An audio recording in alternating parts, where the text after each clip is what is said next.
Hello বন্ধুরা, নানার সাথে লাবণীর সাথে আরও একবার স্বাগত জানাই। তো এই গরমে একটু হালকা পাতলাভাবে শুক্তো যদি হয়, তাও যদি অনুষ্ঠান বাড়ির মতন, তাহলে কিন্তু খুব ভালো হয়। তো আজকে বানিয়ে নেবো শুক্তো। জন্য নিয়েছি সজনে ডাঁটা, আলু, করলা, রাঙা আলু, বেগুন, পেঁপে, গাজর, নিয়েছি কাঁচকলা আর বড়ি।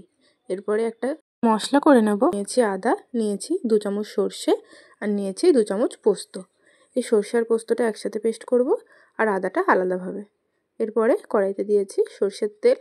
এই তেলের মধ্যে আমি একে একে সব সবজিগুলো ভেজে নেব। তো প্রথমে আমি আলুটা ভেজে নেব লবণ দিয়ে। আলুটা আমি ভেজে নিয়েছি। আলুটা ভাজা হয়ে গেলে তুলে নিয়েছি। ওই একই তেলের মধ্যে এবার আমি রাঙা আলুটা যেটা আছে সেটাও ভেজে নেব।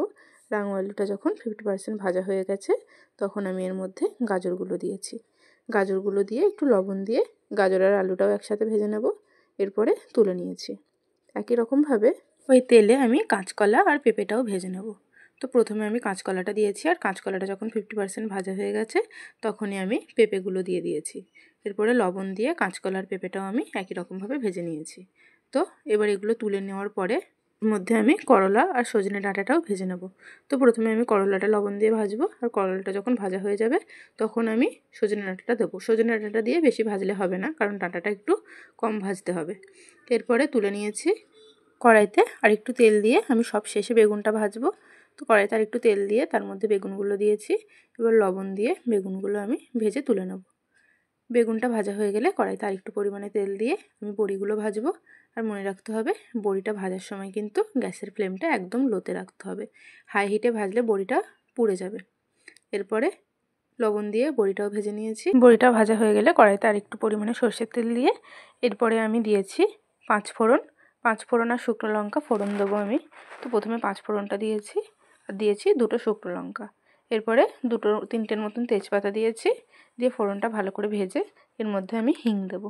হিংটা কিন্তু অবশ্যই দেওয়ার চেষ্টা করবেন, কারণ শুক্তোতে হিংটা দিলে কিন্তু ভালো লাগে।